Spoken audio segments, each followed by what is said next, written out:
So I want to talk about the game of life because not a lot of people understand this, and I want you to understand this to know what's going forward for you. Um, People face adversity, people face problems, people face challenges. For the last 3 years, it's been very challenging for me, very, very hard. But I want you to know this is the game of life. This is how it is.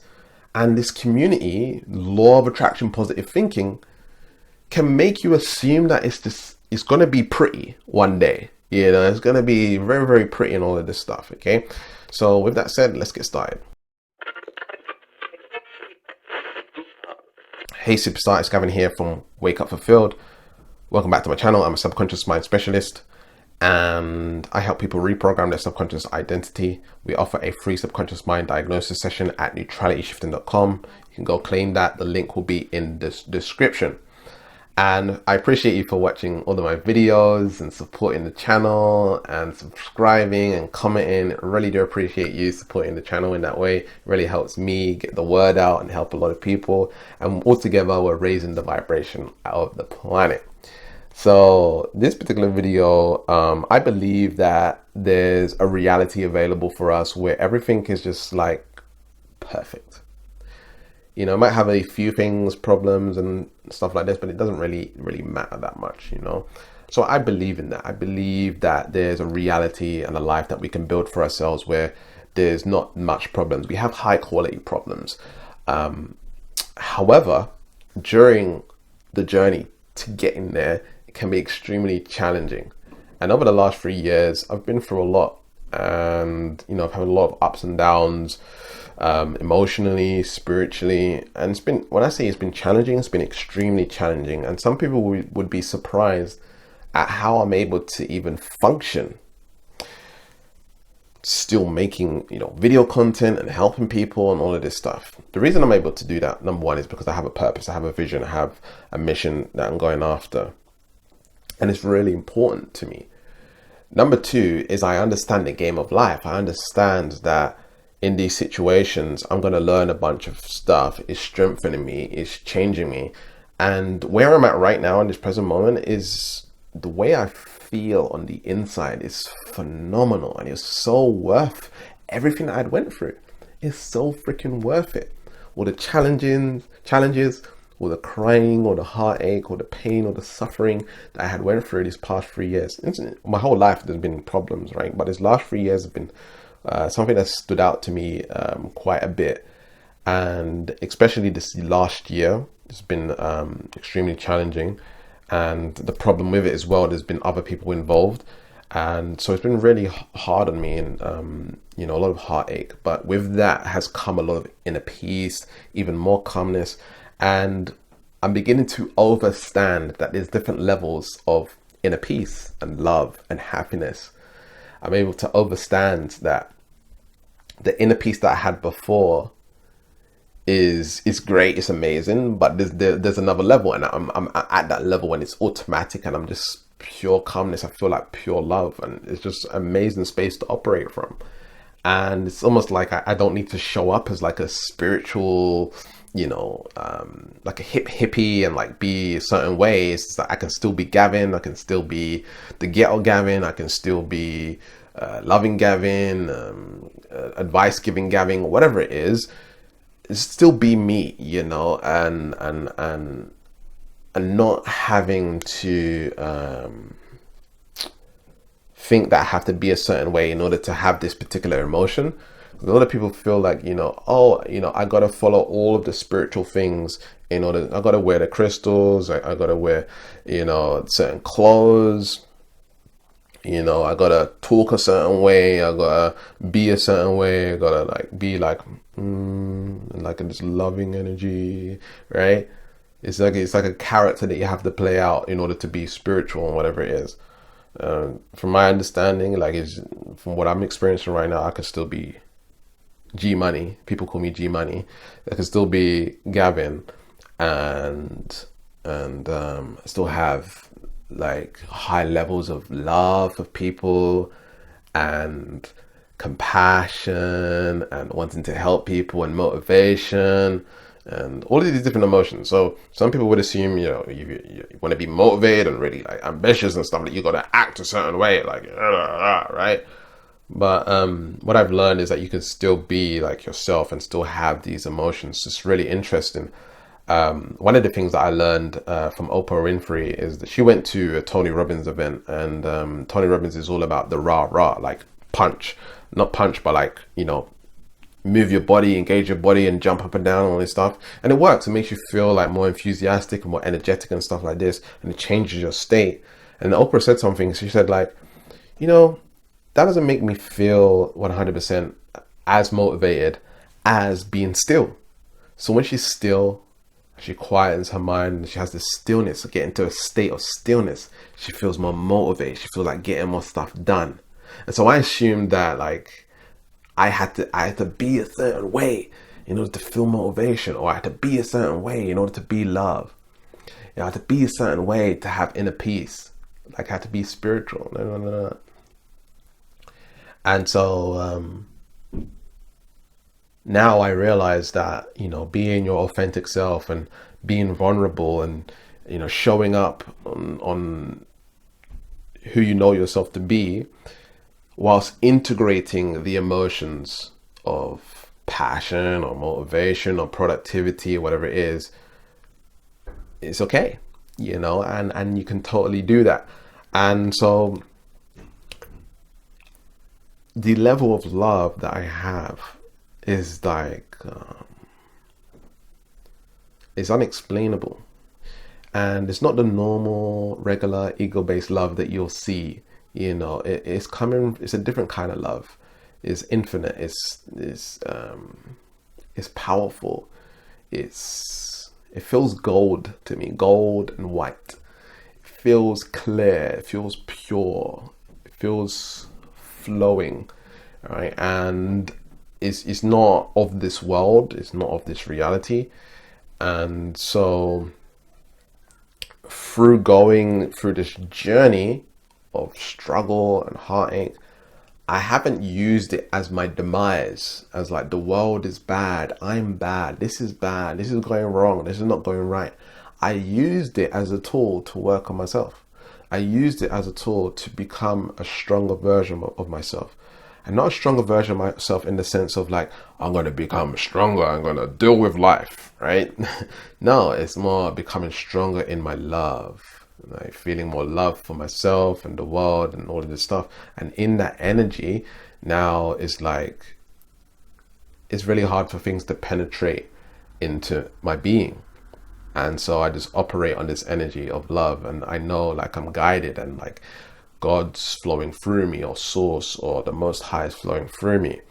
And I feel like I feel so powerful. And it's not ego-based powerful. It's like a different kind of powerful. It's almost like a softness, a sweetness, a gentleness, a non-ego-ness. It's like that's the way I can explain it. That's the sound of the sound that they use in ceremony when you're doing ayahuasca. And apparently that's the sound of birth. When a child's born into this world, that's the sound of birth. That's what it feels like. It just feels like that energy. And I want others to feel this. I want others to get into this space. And so in your life, the challenges that you've been through, you can use it as fuel to get back home, back to yourself, back to your truth, back to your power. Okay, it doesn't matter what you've been through, you can use it. In fact, the more that you've been through, the more you can transmute that energy into fuel to move forward. Okay, transmutation. If we've got a dam, right, and there's water coming down the dam, right, there's going to be propeller things in the middle, right, and then the water's going to push the propellers, and that's going to create energy, right? The more water it is, the more heavy it is, the more whatever, the more energy is going to be generated, right? The problem with us is we're not using it as a generator. The past, the pains, the traumas and all this stuff, we're not using it as a generator. We're just saying, oh, that stuff, my past, I've been through this. We become victim to the past. And when you become victim to the past, it doesn't empower you. It just makes you feel less. It makes you feel low. It makes you feel like I've been through this and been through all of these hard times and all of this stuff. And so what we can begin to do is use it as fuel to heal, to grow, to expand, to reach our goals, to focus, to get more stuff done. How do you do that? So for me personally, I just go into it. If I'm going through something and it's challenging, I think, how can I go beyond this? And usually the answer is always love.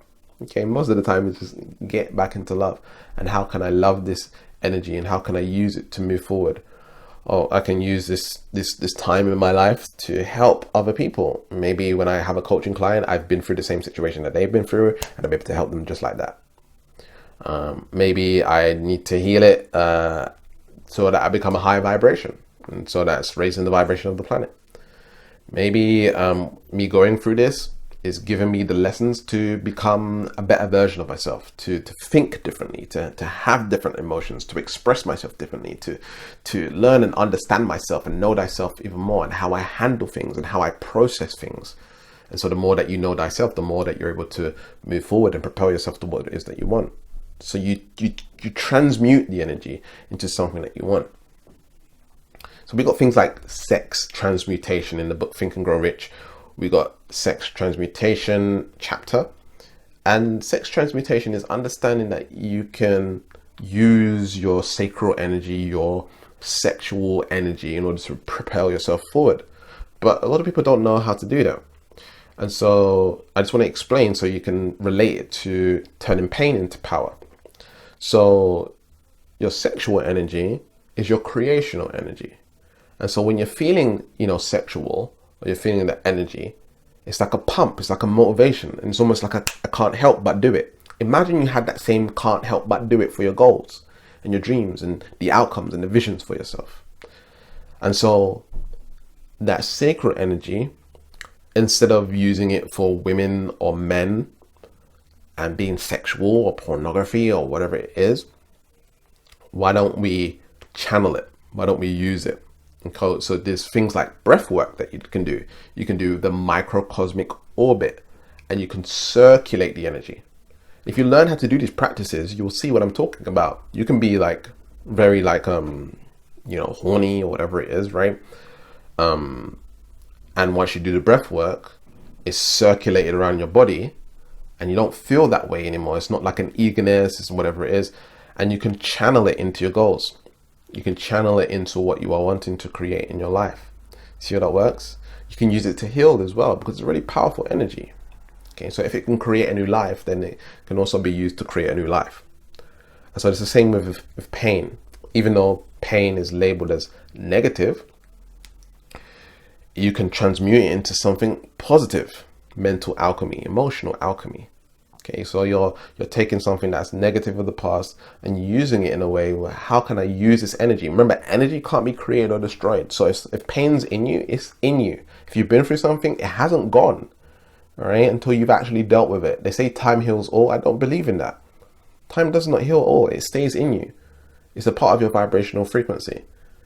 And so we need to learn this. Even though we don't feel something, it doesn't mean it's gone. It's there. It's just dormant. Just like we can have a dormant volcano. One day it's going to erupt. Maybe someone's going to trigger you and it's going to come to the surface, and now you're going to explode, right? So it's always in you. It stays with you. It's just you got to wait till someone comes and triggers it. Someone's going to come along and trigger it, and it's going to come up to the surface. And so we need to understand that when it comes to healing, we want to heal all parts of ourselves. So what I would say is that energy can't be created or destroyed. And so it can only be transmuted or transformed. So you take your pain and you transform it into what you would prefer it to be, right? Into love, into the light, into truth, into abundance, into joy, into productivity, and all of these things. Okay, so it's a practice to learn how to do that, but there's so many tools out there available for you to be able to do that. To heal, to grow, to expand, you got to find the right tools for you. You got to find, what works for you, and keep on using it, keep on healing, keep on growing, keep it on expanding, and use your pain as fuel to motivate you to where you want to be in life and who you want to be in life. All right. So if you're thinking about getting help with that, and you want help with getting to that next level in your life, in your business, and you really want that inner harmony, and you want to overcome these challenges of the past and not allowing the past to dictate your future, then you can get your free subconscious mind diagnosis session at neutralityshifting.com. There'll be a link in the description where you can go ahead and get that. And that's with my head coach, Jaden Johnson. He's going to find out what's going on inside your subconscious mind, what's really holding you back, all the different traumas, anxieties, pains from the past, stopping you from being more productive, taking more action, fulfilling your dream, and doing all of these things. Okay, so if you want more motivation, you want more productivity, you want to change your life, then go and get your free subconscious mind diagnosis session at neutralityshifting.com. And remember to keep learning, keep growing, keep expanding, and I'll speak to you soon. Peace.